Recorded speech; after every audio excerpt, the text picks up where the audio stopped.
guys, welcome back, and today I'm going to be reviewing How to Train Your Dragon 2.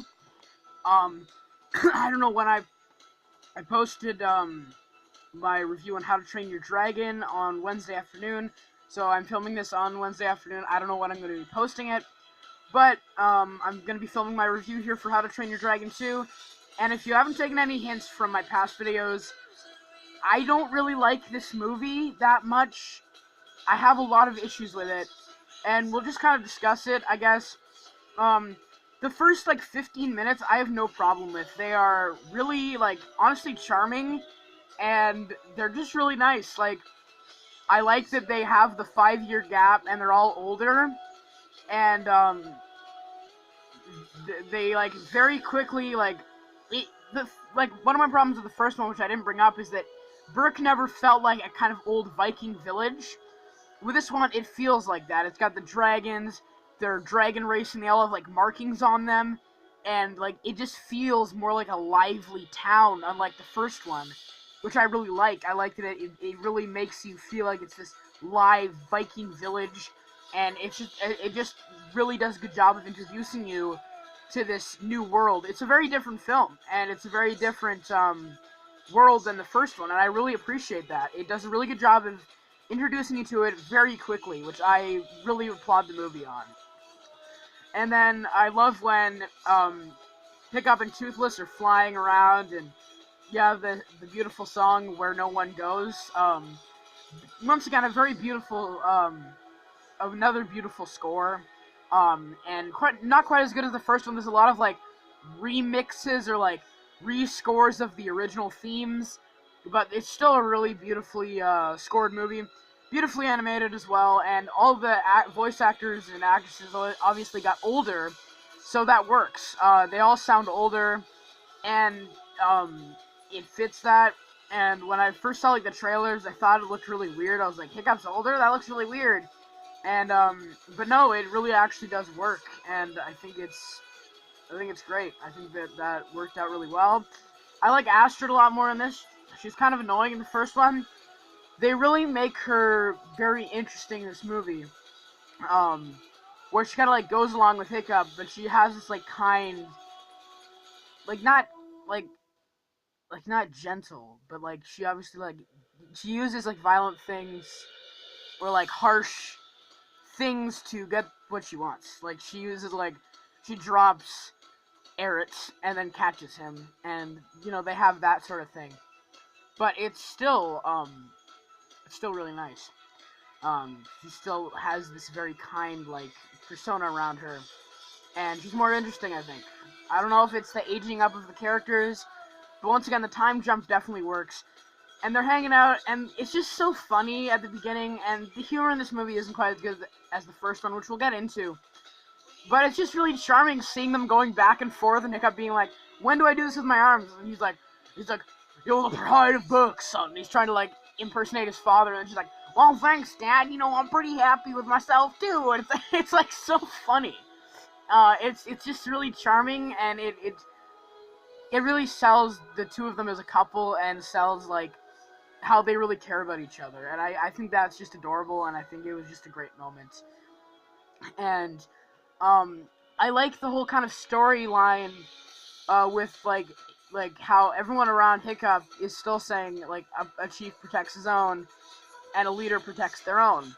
And it kind of continues his journey from the first one, and Hiccup struggled to kind of work with that. And it's you think, oh, they're older, so they've kind of matured, and they have matured, and they've gotten smarter at dragon stuff, and stuff like that. But they still don't know how to become, a chief. And that's Hiccup's journey throughout the film, is he's I need to reason with, it's kind of like Star Wars The Last Jedi, dare I say its name, where Rey is oh, you convinced your father to turn to the light, I'm gonna go turn Ben to the light, and that doesn't work out. It's not everyone can be reasoned with, and they're all no, Drago has no reasoning, and then he's no, I'm gonna reason with him, and then he kind of realizes, no, I have to protect my people, and that's his whole arc, and I think it's pretty well handled for the most part. And at the same time, you see all the dragons around them, and each dragon is meant to kind of reflect the character themselves. That's why they all get along very properly, or they get along very well. and why all the dragon designs very much, like, fit their owners, or fit their human counterparts, which is obviously what they're going for, and that's it works out really well. I really like that. I like that they were going for that. They were going for the kind of, like, they're reflecting them, but then at the same time, they're still really immature. Like, they're not immature, but they're still, like, children, basically. Like Hiccup, like, he's not goofing off, and he thinks he's doing the right thing, but then, like, his mother, he's like, no, you'll understand, you're just like me. And she's like, no, you have to protect, a chief must protect his people. And he's like, come on, why doesn't anyone understand me? And Toothless is kind of like, is once again a reflection of him, and Toothless is the only person that really understands Hiccup, and he's just kind of like, he's adorable, and he's still kind of like this little, like, charming little dragon. He just kind of hops around a lot and does a bunch of silly little things, and at the end he has to become the alpha, and it's interesting seeing the two of them go on the journey. So that's a lot of positives that I just listed off. So let's get into negatives, and I have a lot to say about this movie in terms of negatives. I'm sorry, but I have a lot to say about it. So, like I was talking about how the first one has this self-awareness in its humor, and they can have an emotional moment, but they know when to put humor into it. This movie doesn't know how to do that as well, and they try to make it funny by having an annoying joke and then having the characters in the movie also being annoyed by it. But it doesn't work. It just ruins these moments that could be emotional, and they kind of rush past moments that are really important, like Stoic's funeral. Stoic dies, and Hiccup, it's like, it might be something in Jay Baruchel's voice acting that just doesn't really sell it to me, but he's like, I'm sorry, Dad. Like, maybe it's just his voice, but, like, the way he says, I'm sorry, Dad, it just doesn't really sound sincere. And, I don't know, it's just like, and he's doing his big speech about how a chief protects his people, and when he's talking, it doesn't sound like Jay Baruchel's voice is really matching up with how, it's not like it's not matching up with how his mouth is moving, because it does, but it just doesn't sound like he's there. I don't know, maybe that was just me, but it didn't sound like he was there in the moment, which is kind of disappointing, because you want it to sound like he's there in that sort of moment, and then you're supposed to be like, oh, that's gonna, like, kind of bear, like, his father's death is gonna bear down on him for a long time, but no, we immediately get a little funny scene with the little dragons, the baby dragons who don't listen to anybody, and that goes back to some stupid joke from earlier in the movie. And that's really annoying to me. That's really annoying to me. They just kind of, like, here, the baby dragons don't listen to anybody, and I don't really understand how the alphas work. Do they work like the queen from the first one, the Red Death? Do they work like that? Because, like, it makes the same sound, but I thought it was like a telekinetic connection to it where you just can't, like, you have that with the Bewilderbeast, but the Bewilderbeast is, like, compassionate, so it doesn't, like, control Toothless, but the evil one, the alpha, is, like malevolent, so it's kind of, like, controlling him. But then it's, like, it's supposed to be, like, a telekinetic connection, but then Hiccup's friendship with Toothless overpowers it at the end. And that could have been good, but then this is the thing that bothers me with a lot of movies where, like, you think it's like this emotional connection that snaps the character out of it, but then it's like, oh no, it's just like a big boss battle where they have to, like, cover their eyes and cover their ears, because that's what it is. I hate that. I just really hate that, because they make it like, I thought it was a telekinetic connection, but no, it's like, then he puts a blindfold on Toothless and then covers his ears. And that ruins that thing. It's like, I don't know. It's just, there's a lot of annoying choices with this movie. It's like, they cut past emotional moments, and then they're like, what are we gonna do? They took all the dragons, and Hiccup's like, not all of them. The babies don't listen to anybody. And he's kind of, like, grinning. I'm like, your father just died! You're sending out flaming arrows to burn his ship. You're having a Viking funeral, and you're making a joke? I don't know, guys. It just really annoys me, that they went with that. And there's just some really annoying parts, too, like, Roughnut. Is Roughnut the sister? I'm sorry if I'm getting that wrong. But, sometimes I forget these little things. This has been a while since I watched the animated shows. Roughnut having a crush on Erit, this, like, dragon trapper guy, and then having Snotlout and Fishlegs being attracted to her. That's really weird. It's like, I saw that in the theater, I thought it was funny, but it goes nowhere. They have no conclusion to that little, like, thing. And it's not even funny. It just kind of has these moments where she, like, makes these weird jokes, and they're, like, it just feels like they threw them in to have the rest of them have something to do. And that's the thing with the first one, is where they didn't necessarily have to have something to do throughout the entire movie. They just, like, they had some good moments to shine, but in this movie it feels like, oh, let's throw in this random stuff where these two characters are attracted to Roughnut, and Roughnut likes Erit, and we'll have this whole, like, little thing so they can do something. You don't need that. You need to spend more time on these relationships and arcs and themes you're supposed to be playing up, not this stupid joke that isn't funny. So you just have these really cringy moments where she's, like, looking at his muscles or something, and she's like, oh yeah, you know, it's really dumb. And then at the end, they're all there, and then she kind of accepts them, I guess, and then they're like, oh baby, and you think they're running towards her, but Snotlout and Fishlegs are just running towards their dragons. But then it's like, oh, and then she's, like, still got her dragon. So, I don't know what they're trying to go for there. Like, maybe, like, no matter what, they still have their dragons. Maybe that's what they're trying to go for. But that's weird. I really don't understand that. Like, why have this stupid joke that maybe some people found it funny, but I found it kind of cringy and not that funny. And then have it go nowhere. There's no conclusion to it. It's just really dumb. You could have spent more time on the arcs and characters and themes you're building up, instead of spending it on this stupid joke that's not funny. I just don't understand. Like, and then Erit, like, I kind of like him. He has an interesting arc with Stormfly, which I liked, where he, like, he traps her at the beginning, then she saves his life, and then he's like, you saved my life, let me do the same. That's really nice, and it's kind of beautiful. But then he doesn't have anything to do, and then, like I say, going back to the thing of, each character's dragon reflects who they are. At the end, they just have, like, Skull Crusher, Stoic's dragon, kind of nuzzling him, and he's like, oh.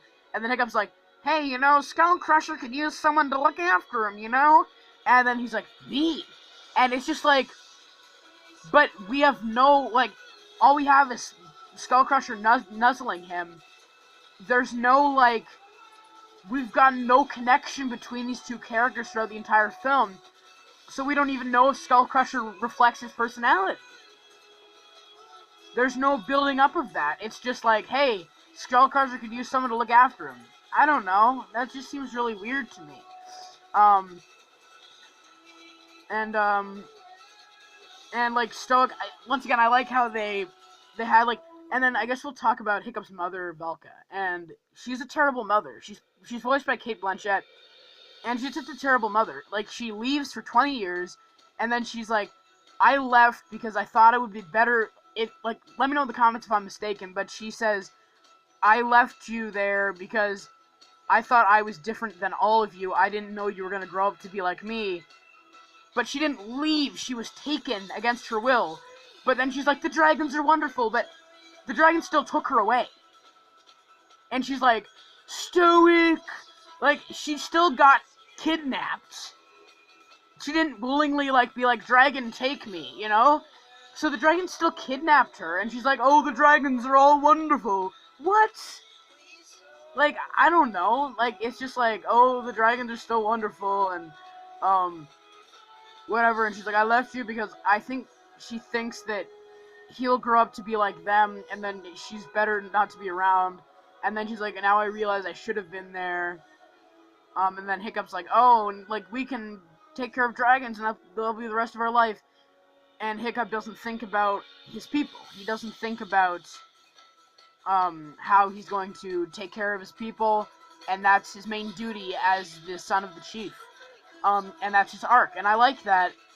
But she's just a terrible mother. I don't know. And then, yeah, I don't know, guys. I'm, like, losing my train of thought here. And the review's getting kind of long. But I'm gonna try and think about some more stuff. Yeah, she's a pretty terrible mother.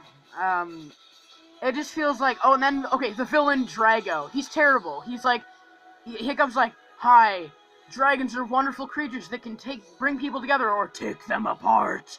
And then he shows him that he has this, like, stub of an arm. Why did you build a metal arm if it doesn't actually move? He has a metal arm, but it doesn't do anything. It just sits there. Like, he never uses it. And then he's like, I control the alpha. Wah! Wah! Wah! And spins his stick around. It's really funny. I laugh at him a lot because he's like, I'm Drago. Bleh. And Hiccup has some good lines at the beginning, like, Dargo Bloody Fist. He has some good lines. But, like, he's just a terrible villain. Like, he's just suddenly, like, I was trying to listen really closely to what he was saying to see if he actually has good villain motivation, but he doesn't. He's just like, I'm evil. I got hurt by the dragons. And, like, that's, like, a really cliche villain motivation where the first one worked. Like, it had some cliches. Even the big monster at the end worked, sort of. And it didn't play off the cliches, but they made the cliches work. In this movie, they don't. They just feel cliche. Like, the villain is just like, I am evil because the dragons took my arm off and killed my people, so I'm gonna be evil. Like, he just has this random scene where he just talks to Hiccup, and he's like, this is my backstory. It's like, it's just so dumb. I just don't know how to describe it. It's just really dumb, guys. I know I sound like I hate this movie. It is funny, but I guess I'm gonna wrap it up here now, guys. I don't like this movie as much as the first one. The first one's more clever with its humor. It knows when to place the jokes, and it doesn't play off the cliches, but it knows how to use the cliches and uses them to its advantage. Well, this film doesn't. It drops emotional moments and puts in silly moments, and it feels more aimed at kids, which is okay. But they had a potentially interesting story, a really good first half, but I think maybe the second half they should have gone for a different story, honestly. Like, I don't know what I would have done, but I think they could have chosen a more interesting story. I think and it just feels like they kind of pad out the runtime towards the end, with just random scenes of Hiccup hanging out with his mom. And then you have the nice moment with Stoic singing the song with his mom. That moment could have been so nice, but Gobber's like, ah, la la la, and he's like, oh, sorry. And, like, they try to make it funny by having having Stoic being annoyed. But it's just annoying, and it's just, like, having characters jump in when they shouldn't and annoy the characters in the film is also annoying to the audience. But it has some interesting themes and arcs throughout it which kind of work. But then, like, the first one has a big monster fight, but it kind of works. In this movie, it's just like, this is how you earn a dragon's loyalty! Boom, boom, boom, boom! And they just blow the tusk off the monster, and yay, we're all happy. And I don't know, guys, I'm disappointed with this film. I don't hate it. There's some funny elements to it. I know it's going on long, so I'm gonna end this off soon.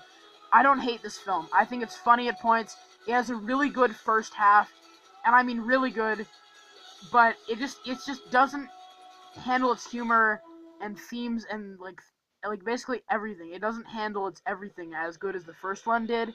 But I don't hate it. I know this just sounded like a rant, and I'm sorry, but I just don't like this film as much as the first one. So it's like, this movie is either like a C or a C plus, it's either a B minus, a C plus, or a C. But I'm kind of leaning more to a C plus now that I've given it more thought. But maybe like a C plus or a B minus or a C. I don't know. I can't really pick, guys. I just don't know how to rate this movie. It's nowhere near as good as the first one. I'm not going anywhere near an A on this movie. But yeah, I think this movie's fine, guys. I know that people may like this movie more than I do, but I am very excited for How to Train Your Dragon 3: The Hidden World. I hope it's better than this one, and I've heard it's a great, fulfilling ending to the series. So I can't wait to see it tomorrow, or today, whenever I'm posting this. It might be Wednesday or Thursday when I'm posting this, but you guys let me know what you think of How to Train Your Dragon 2. Do you like it more than I do, and do you agree with some of my points? Are you excited to see How to Train Your Dragon 3 if you haven't seen it already, or if you have seen it, don't spoil it, but just let me know your thoughts. I'll be posting my How to Train Your Dragon 3 The Hidden World review very soon. I'm getting really tired here. My voice is getting tired. So yeah, as always, I hope you guys have a great day. Take care.